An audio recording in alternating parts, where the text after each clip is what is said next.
E mantenha aberto. Essa palavra é muito breve, porque eu quero ter tempo que a gente possa responder a essa palavra, né? Números capítulo 21, a partir do versículo 4. Números 21, a partir do versículo de número 4. Vai assim, Gênesis, Números, né? Ou então, se você quiser começar do outro lado, Mateus, Números, né? Não, não é assim, né? Então está aí. Acharam já? Todo mundo que já achou, diga amém. Amém. Os que estão desesperados, digam misericórdia. Que não acharam ainda. Assentados mesmos como estamos, tá? A leitura a partir de versículo número 4 de Números 21. Diz assim, a minha versão. Partiram eles quem? O povo de Deus, Israel. Partiram eles do monte Or pelo caminho do mar Vermelho, para contornarem a terra de Edom. Mas o povo ficou o quê? Angustiado, outros dizem, impaciente no caminho. E falou contra Deus e contra Moisés, dizendo, por que vocês me tiraram do Egito para morrermos no deserto? Não há pão, não há água, e nós detestamos essa comida miserável. De que comida eles estavam falando? O maná, o pão do céu, né? Toda manhã. Então o Senhor enviou serpentes venenosas que morderam o povo e muitos morreram. O povo foi a Moisés e disse, pecamos quando falamos contra o Senhor e contra você. Ah, Moisés, ore pedindo ao Senhor que tire as serpentes do meio de nós. E Moisés orou pelo povo. E o Senhor disse a Moisés, faça uma serpente, coloque-a no alto de um poste, quem for mordido e olhar para ela, viverá. Moisés fez, então, uma serpente de bronze e colocou num poste. Quando alguém era mordido por uma serpente e olhava para a serpente de bronze, permanecia vivo. Esta é a palavra do Senhor. Esta é a palavra do Senhor. Esta é a palavra do Senhor. Amém. Vocês estão de acordo que essa é a palavra do Senhor, né? Esse texto é bastante conhecido. Eu já, talvez, uma vez ao ano, por no mínimo, eu trago essa palavra para a nossa igreja. E esse evento, ele está apontando, ele é um tipo, ele está apontando para o futuro. E esse futuro é o sacrifício de Cristo e a fé do seu povo. Então, só para colocar em perspectiva, ao final eu vou apontar e fazer a ligação, mas esse evento aqui é uma palavra profética apontando para o sacrifício de Cristo na cruz e também a fé do povo de Deus. Da mesma maneira, nesse sentido, da mesma maneira que essa serpente de bronze significa...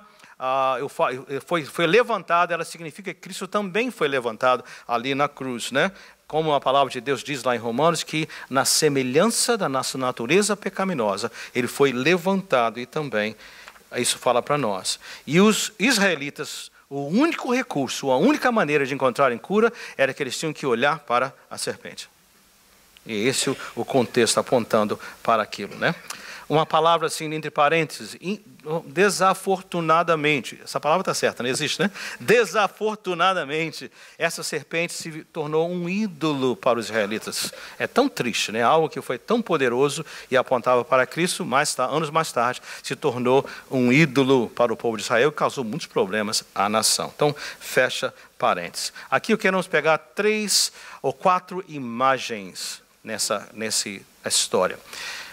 Antes de falar do coração duro, as imagens que eu quero colocar, talvez você já sabe isso muito bem, mas se não, quero lembrá-lo. É que o relacionamento de Deus conosco, ele é orgânico, ele é vivo, né?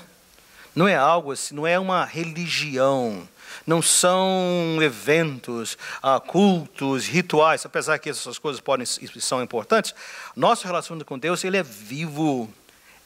Deus é uma pessoa, Ele o Senhor, nosso Deus é uma pessoa, então nosso relacionamento é alguma coisa pessoal. Ele envolve sentimentos, envolve reações. Nós não podemos fazer o erro trágico de pensarmos que Deus é assim, eu presto culto, tudo bem, Ele fica feliz, e ando direito, então está tudo... Não, Ele quer relacionar-se conosco. E por isso é que Ele é constante, é diário, todo dia, todo momento. E o que nós vamos ver aqui nesse texto é que esse relacionamento estava disfuncional, ele entrou em algumas áreas de problemas. Uma área, a área do coração duro. Coração duro. Por que o coração duro? O primeiro verso que eu apontei logo é: mas no caminho o povo perdeu a paciência. Vamos recordar. O povo de Israel havia sido liberto de Egito, lá no sul, se você olhar no mapa, né?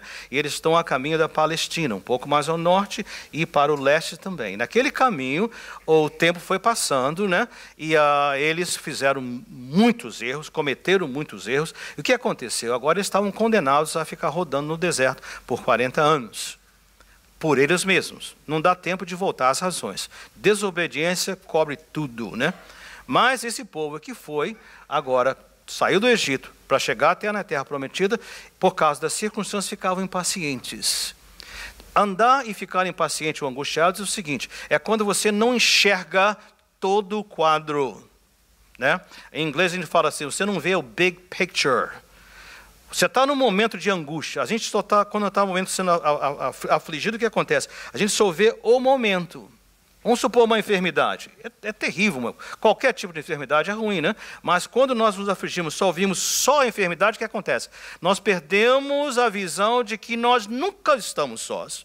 Nós nos esquecemos de que todas as coisas cooperam para o bem dos que amam a Deus. Nós nos esquecemos de que Ele diz assim: eu nunca te deixarei, estou contigo, eu te sustento. O que acontece? A gente permite que a doença presente, ela venha mudar os nossos sentimentos. Entende isso? Nós somos direcionados pelas circunstâncias. Coração duro é assim, é que se esquece do que Deus já fez. Nós cantamos, né? Contas muitas bênçãos, digo de uma vez. Por que isso é importante? Porque se nós nos esquecemos do nosso passado, dos livramentos que Deus já operou em nossas vidas, o que vai acontecer? Quando vem o presente, a circunstância, nós nos angustiamos. E isso quer dizer um coração duro. Um coração que não se lembra do que Deus já fez. Isso não quer dizer que a gente não vai ter sentimentos, que não pode se afligir com uma circunstância no presente, mas diz para que em todos os momentos nós precisamos sempre se lembrar: Senhor, não permita que o meu coração fique duro, e se esqueça de todas as vezes que o Senhor esteve comigo, da sua promessa de que ainda que eu ande pelo vale da sombra da morte, não temerei mal algum. Por quê? Porque tu estás comigo. Lá fora está morte, lá fora tem sombra, lá fora tem escuridão, lá fora tem adversidade e tudo mais, mas o Senhor está comigo. Entenderam isso? Mas aqui é o oposto do que o povo estava, coração duro. E esse coração duro não parou somente dizendo que, né, ele se impaciência. Gente, impaciência leva a uma ação. Quando nós estamos chateados com alguma coisa, a gente não se aguenta, acaba falando, não é? E falam normalmente o que não deve falar. Quando a angústia está te dirigindo, quando a adversidade te dirige, a gente abre a boca e só sai bobagem. E aqui eles falaram contra Deus e contra Moisés. Moisés é apenas o mensageiro. Ele está aqui liderando em nome de Deus, né? E eles falaram contra Deus e Moisés. E o que eles disseram? Por que Deus e Moisés nos tiraram do Egito? E eu vejo aqui dois tipos de direção, porque o verso falava que eles falaram contra Deus e contra Moisés, mas diziam entre si. Isso é murmuração. Em vez de falar diretamente com o próprio, né? Senhor, não estou entendendo nada, o que está acontecendo? Ô Moisés, eu estou confuso, me ajuda a entender. Não, fica falando entre os outros. Você já viu lá? Não sei o que, né? Aquela confusão toda, né? Essa igreja não presta, não sei o que faz, não sei o que ele passa, aí começa a confusão. Ai, ai, ai. Acaba. E eles falaram assim: será que foi para morrermos no deserto? Onde não? Esse é o mesmo povo, gente, que quando chegaram no Mar Vermelho, os egípcios vindo atrás, eles não tinham para onde ir. O Senhor falou: ande, diga ao povo que marche, eles marcharam e o mar se abriu. Esse é o mesmo povo que quando tinha sede, Moisés falou uma rocha e a água fluiu da rocha. Esse é o mesmo povo quando estava com fome, oraram e o Senhor mandou pão todas as manhãs, era só sair da tenda, pegar no chão, já estava pronto. Pão português bem quentinho. Ou brasileiro ou francês, não sei. Será que foi para morrermos no Egito, no deserto? Onde não há pão nem água, já estamos cansados dessa comida horrível. Ah, Senhor, se eu fosse Deus, não haveria nação de Israel mais. Talvez nem do Brasil também, né? Aleluia. Então essa é uma verdade, coração duro.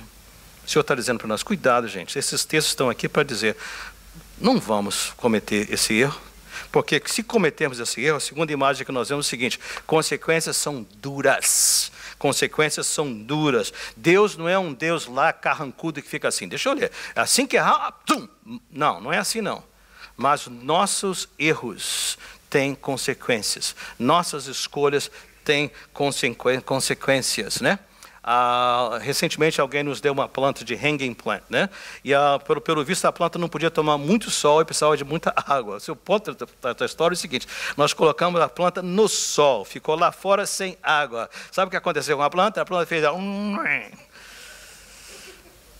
né? Aí a pessoa ia visitar a gente, ia na nossa casa no dia seguinte, né? A Cláudia veio desesperada, amor, ora aí para essa planta. Ela não falou assim não, né? Mas na voz do desespero dela eu sabia que tinha ora para essa planta, um milagre acontecer, né? Pusemos a planta na sombra e colocamos água. Sabe o que aconteceu? A planta, yes. Não é o good job, você tem que fazer. Se é para sombra com água, é sombra com água, não é isso? Se é sol, é sol. Ou seja, se nós fazíamos assim, a gente coloca às vezes alguma coisa que Deus fala assim, coloca aqui, você coloca lá e depois não quer. Que Senhor, manda chuva lá, e aí? Faz prosperar. E o Senhor diz, não estou entendendo nada, você não está ouvindo a minha palavra. Consequências duras. E gente, porque o nosso relacionamento com Deus é um relacionamento vivo, orgânico, o Senhor também... Ele é rígido conosco, né? Pais, avós, vocês não sabem e não concordam comigo que se nós queremos nossos filhos crescerem bem educados e sejam bem-sucedidos na vida, eles precisam respeitar a autoridade, não é assim? E para respeitar a autoridade, você tem que ensinar eles a obedecer, né? Agora, nossas crianças são excepcionais. Você fala uma vez, elas já fazem, não é isso? Lógico que não. Então, o que é que tem que fazer? Tem que haver um nível de disciplina, né? Gente, não é constrangedor e triste quando nós estamos com alguma criança, alguma família no mercado, aqui na igreja, em alguns lugares, né? E aqui a criança é que manda nos pais. Não é constrangedor? É constrangedor. A gente não fala nada porque, né? Se falar, ai de mim se você falar, né? Ai de você, né? Mas o ponto é dar vontade, aquela mensagem, né? Tem gente que vê o que você não vê, precisa de falar, olha, cuida desse menino. O ponto é que se Deus ficasse, ok, vocês querem ficar para lá, fique. Não, mas Ele é um pai amoroso. Hebreus 12 fala assim, quem é o pai que não disciplina o filho que ama? Se você não é disciplinado, você é um bastardo, você é ilegítimo. Nós não somos filhos ilegítimos de Deus. E por isso Deus disciplina. Então esse evento aqui não é que o Senhor estava com raiva do povo de Israel. Ele disse, eu preciso fazer algo dramático, bastante sério, para acordá-los, né? E no caso aqui mandou cobras venenosas que se espalharam no meio do povo e elas morderam e mataram muitos israelitas. Uma multidão morreu. Alguns textos falam que eram serpentes como de fogo, né? Porque o veneno ele dava aquela febre altíssima e as pessoas morriam com aquele calor intenso, né? Mas o ponto eram cobras venenosas, então haviam consequências sérias. Por que isso? Nosso Deus ama demais a gente. Então, a gente fala assim, né? Se não vai por amor, vai pela dor. Ninguém deve querer ir pela dor. Mas se o Senhor, a sua mão está pesando sobre nós por vezes, não é porque Ele está com raiva de nós, não é porque Ele parou de amar, é porque por vezes Ele precisa acordar. Dizer, olha, não continue nesse caminho. E eu preciso fazer algo dramático. Maior o amor, mais intensa e profunda é a disciplina. Então nós temos que entender isso. Nosso pedido tem que ser, Senhor, não precisa usar de tanta severidade comigo. Acorda-me, Senhor.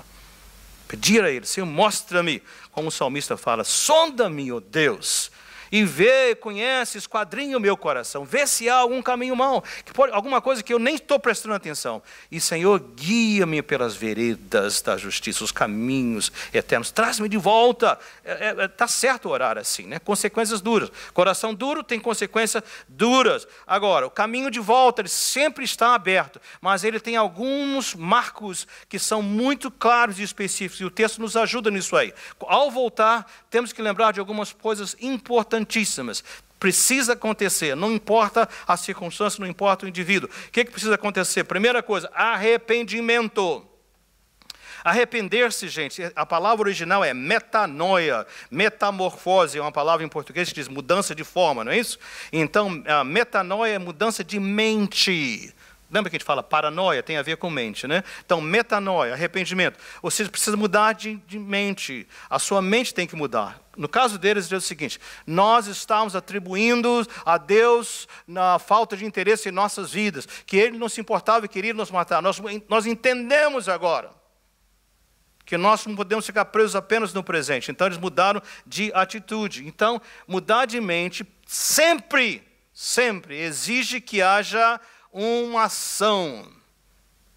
Haja uma ação. Lembra-se do filho pródigo, 2 domingos atrás, falando sobre o filho pródigo, ele estava lá comendo a comida dos porcos, ele se lembrou do que ele tinha feito, ele se arrependeu e disse: me levantarei e irei falar com meu pai.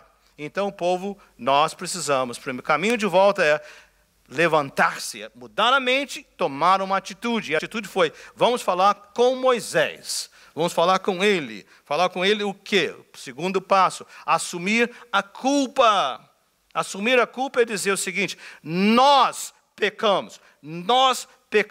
E diz, por quê? Especificamente, pois falamos contra Deus, o Senhor e contra você. Se estamos sofrendo com circunstâncias, se blasfemamos, se reclamamos, se murmuramos, temos que voltar e dizer: Senhor, erramos. Né? Pessoa, erramos. Assumir. Não podemos fazer como Adão e Eva fizeram. Vocês se lembram de Adão e Eva no Gênesis capítulo número 3? Quando eles desobedeceram e o Senhor veio falar com eles, o que foi que eles disseram? Começaram com Adão. Adão, o que aconteceu? Você está escondido? Porque eu estou nu. Como é que você sabe? O que ele respondeu? Foi culpa de quem? Foi da mulher que tu me destes. Eu estava muito bem aqui sozinho, solteiro. O Senhor me deu essa mulher para ser minha esposa. Olha a complicação. Mas ele falou: a mulher que tu me destes. Notou isso? Então a culpa era de quem? No caso de Adão. É sua, Deus. Pode um negócio desse? Aí chega para Eva, né? E Eva, como é que foi essa história? O que a Eva respondeu? A culpa foi de quem? Da serpente. Quem foi que criou a serpente? Então a culpa é de quem? E desse jeito não vale nenhum. Aí então essa chegou na serpente. Serpente, e você? Por que você fez isso? O que a serpente falou? Ela olhou para trás, não tinha ninguém, ela falou: sou eu mesmo, né? Assuma a responsabilidade. Senhor, não foi a minha esposa, não foi meu patrão. Senhor, eu joguei aquele, hoje está um amigo, né? Eu joguei aquele tijolo porque ele me provocou. Está explicado isso? Não posso. Ele me provocou. Não, eu só falei isso com a esposa porque ela me provocou. Só fiz isso com o marido porque ele me provocou. Pode um negócio desse? Não. Senhor, eu perdi a calma. Eu perdi o controle. Não, está certo? E não pode jogar tijolo, não. Né? Pegaram a ideia? Assuma a culpa. Senhor, fui eu. Não importa que a serpente tentou, não importa no caso de Adão, não importa que a mulher tomou a iniciativa, não. Eu que fiquei parado, o Adão falando: eu não tomei, eu sabia a verdade, eu podia ter intervido, não fiz nada, a responsabilidade é minha, o lar é meu, eu sou responsável por esse lar. Acabou o assunto. Não foi o fulano, não foi o Beltrano, não foi o ciclano. Eu, Senhor, eu escolhi não seguir os teus caminhos. Nós pecamos. E o terceiro passo e o último é pedir ajuda. Esse é extremamente importante, porque eles foram até Moisés e disseram: peça a Deus que tire essas cobras que estão no meio da gente. E olha que coisa tremenda. Moisés orou ao Senhor em favor do povo. Mostram 2 lados. Primeiro, é que você e eu precisamos pedir ajudas. Eu falei aqui várias semanas sobre esse assunto, que 2 são melhores do que 1. Quando? Sempre. Quem anda sozinho é candidato a sofrimento. E é candidato a cair, não ter quem levante. candidato a cometer os mesmos erros uma vez, e outra vez, e outra vez, e outra vez. Nós precisamos de ajuda. E a ajuda pode ser o seguinte: ore comigo. A ajuda pode ser: você pode me ouvir? Não precisa falar nada não, só quero falar com alguém. Você pode me ouvir? Você fica comigo alguns momentos. Lembra-se quando Jesus estava prestes a ir para a cruz? Ele pediu 3 discípulos para irem com ele, né? Não era nem para orar com ele. Fiquem perto. Eu vou orar sozinho. A minha angústia é muito grande. Eu quero ter a liberdade de estar sozinho com Deus. Tudo bem, mas de volta e meia eu quero encontrar pessoas comigo. Saber que tem gente que se importa comigo. Eu agradeci semana passada pelas pessoas que apoiaram a Esther, né? Nossa sobrinha lá no hospital. A coisa que me impressionou, vendo aquelas fotos, e algumas pessoas, cheguei a vê-los mais tarde, pessoas que estavam ali esperando o diagnóstico, esperando a operação, esperando a recuperação, o que seja. Gente, espalhe isso. Você que já tem estado em situações como essa, você sabe como é precioso. E como é difícil quando você está sozinho, sozinha. Precisamos pedir ajuda. E nesse caso aqui, já que é o caminho de volta, é pedir ajuda para... Como é que eu faço para me reconciliar com Deus? Como é que eu faço para me reconciliar nessa situação? Como é que eu faço para voltar atrás? Pedir ajuda. 2 são melhores que 1, sempre, sempre, sempre. E por último, vou concluir aqui dizendo o seguinte, a 4ª imagem. Precisa aceitar a providência de Deus. E aqui, gente, entra a parte que muitos de nós tropeçamos. Por quê? Porque quando o Moisés foi ao Senhor e orou, o Senhor mandou ele fazer o seguinte: pega o bronze, faz uma serpente. Quem é que estava mordendo o povo? Serpente. Pega o bronze e faz uma serpente semelhante àquela que está mordendo o povo. Põe num poste e levanta. E qual o remédio? Para as pessoas olharem e viverão. Estão comigo? Não parece absurdo isso? Porque não tem. O que é que nós temos que fazer? Só olhar. Ah, não, Senhor, eu quero fazer um discurso. Não, olhe. Não, Senhor, eu quero caminhar até lá e tocar nela, né? Não, olhe. Muitos daqueles que estavam morrendo, eles não podiam nem se mover mais. Só os olhos, né, que podiam abrir e olhar. Então, precisava olhar. Alguns, né, sem poder caminhar, sem nada. Só olhe e você será salvo. Faça uma cobra de metal, igualzinho. Prepare num poste. Quem for mordido deverá olhar para ela e assim ficará curado. Lembra que eu falei isso que era profético? Jesus que esvaziou-se. Deus que esvaziou-se. Filipenses 2, né? Ele veio e assumiu a forma humana. Ele nasceu como alguém que tem pecado, mas nunca pecou. O 2 Coríntios fala assim: aquele que não conheceu o pecado, Deus o fez pecado por nós, para que nele nós fôssemos feitos. Ele pegou exatamente a cobra venenosa, o pecado. Jesus assumiu aquela forma, não sendo pecado, tornou-se pecado, foi levantado para que todo aquele que olhar para ele seja salvo. Eu falei que a gente tropeça, por quê? Porque muitos estão interessados em fazer algo. Não, eu tenho que cumprir certas coisas. Não, eu tenho que fazer nada. Tudo que nós fazemos, batismo, profissão de fé, cerimônias especiais, testemunhos, tudo isso, gente, depois do fato de que nós já olhamos para a cruz. Totalmente. Há um testemunho verdadeiro, né, lá nos anos de 1800, né, e é de um pregador.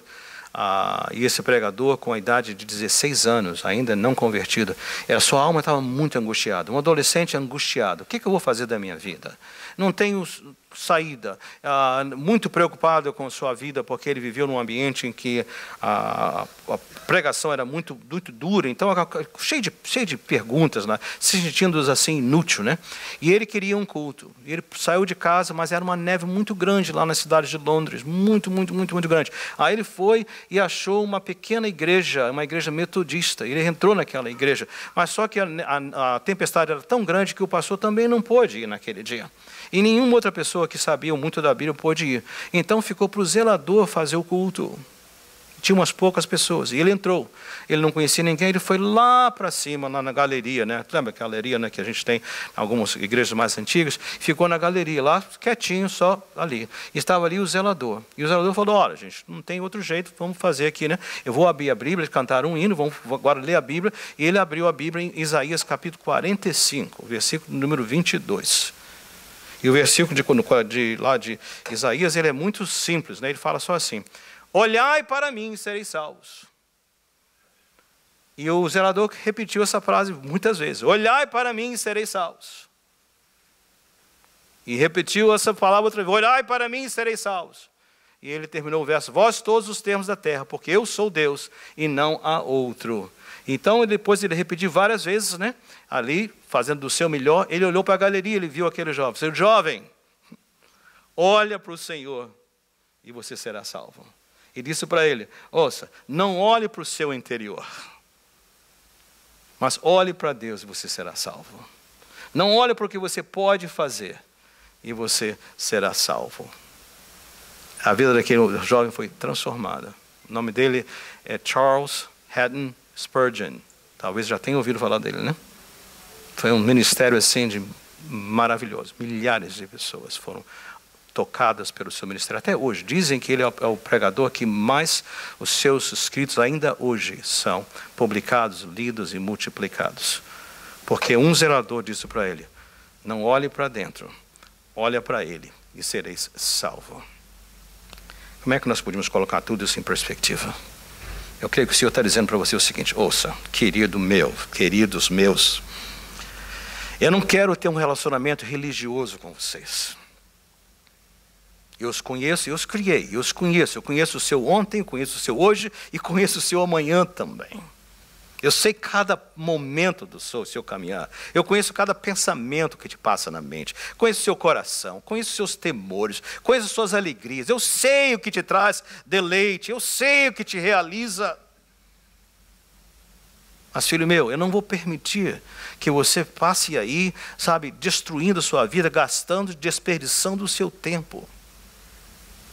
Olhem para mim, o Senhor Jesus diz. Olhem para mim e vocês serão salvos, vocês serão guiados, vocês serão cuidados, serão transformados. E eu vou mudar a sua vida, mudar a sua direção, vou mudar a sua agenda, o seu presente, o seu futuro. Apenas olhem para mim. Ele não disse, tenho desejo. Não disse, você não precisa cantar louvores. Louvores é depois. Você não precisa pagar o preço em oração, como às vezes nós ouvimos. Não é isso. Não precisa fazer jejum e oração para que eu te trate assim, né? É a vontade de Deus que nós sejamos esses filhos bem cuidados, felizes, realizados, guiados e abençoados por Ele. E tudo que Ele pede para nós é o seguinte, olhai para mim e sereis salvos. Eu tenho apenas uma ideia, né? Pela graça de Deus, nos últimos anos eu tenho tido muita oportunidade de estar envolvido mais a fundo com a nossa comunidade. Todos esses anos sempre estive envolvido, mas agora está sendo mais intenso andar com vocês, né? Nessa última sexta-feira, já 2 sextas-feiras, né, Fernando, que nós temos feito isso, né? Alguns funcionários vêm aqui na igreja para esperar os seus cheques, né? Aí ficam ali fora. Então, na sexta-feira passada, não nessa, no anterior, estava bem quentinho, né? Pegamos uma garrafa de Guaraná grande, fomos lá com copos, vamos dar Guaraná para todo mundo. E ficamos conversando. Nessa sexta-feira, estávamos sentados de novo lá, né? Alguns lá, mas lá bem no chão mesmo. Fernando, pega umas cadeiras aí, pegamos as cadeiras, levamos lá e não tinha garrafa de Guaraná, então o que nós fizemos? Pegamos chocolate. Vamos tomar chocolate, comer chocolate e esperar, né? Hã? Ele não só comeu 3 só, né? Meu ponto era, gente, você vai se envolvendo. E eu falei, que vida dura. Algumas das palavras que são faladas tem hora que eu não posso imaginar, né? Estava ouvindo de um funcionário falando, né, do tempo que ele está, e nós estávamos vendo a notícia do Brasil, não sei o que do Brasil, da Cracolândia, ele falou, pastor, eu tenho um filho lá de 27 anos que está ali. E a gente vai, tenta, o irmão mais velho vai, tira e traz de volta, mas ele não quer. Tudo que ele quer é voltar e se destruir na vida em drogas. Você pode imaginar o coração de um pai assim? Eu não sei. Mas é nesse contexto que que você vai se aprofundando, vivendo a agonia. Então eu não sei, você talvez esteja passando situações piores ainda. Pessoais, familiares, eu não sei. Mas eu sei de algo. A mesma mensagem que o Senhor diz é o seguinte: olha, se você está nessas situações, por atos que você cometeu, o caminho de volta ele pode ser, né, duro, mas arrependa-se, volte. Fale com o Senhor e Ele vai te receber e te abençoar e vai andar com você. Ora, se você está numa circunstância dessa que não tem nada a ver com suas ações, não foram suas escolhas, aconteceram, a vida aconteceu com você. O caminho é o mesmo. Venha ao Pai e diga: Senhor, me ajude. Está complicado aqui o negócio. Senhor, eu estou angustiado porque eu só estou vendo hoje. Senhor, me dá um vislumbre do amanhã, ou pelo menos deixa-me ouvir a sua voz, saber que o Senhor está comigo hoje. Então, seja qual for a sua situação, eu queria convidar você a fazer o que eles fizeram, tomar um passo de fé. Arrepender-se é dizer: eu vou parar de carregar esse peso sozinho e vou ao Senhor e entregar a Ele o meu peso, entregar a Ele o meu clamor. Salmo 5 fala assim: Senhor, pela manhã, Pai, ó Deus, ouve as minhas orações, considera o meu lamento, ouve o meu clamar, meu Senhor, e eu esperarei pacientemente pelo seu socorro. Você pode fazer isso agora, em nome de Jesus. Paul, Priscilla, can you guys come?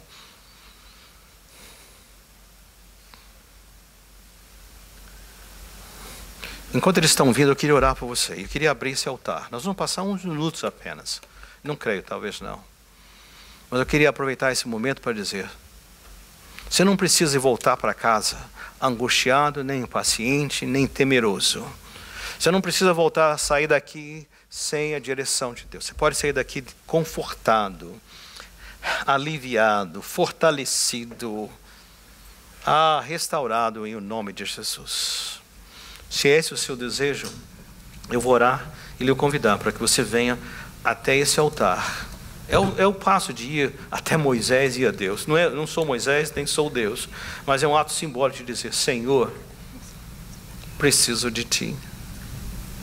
Pai querido, eu oro, Senhor.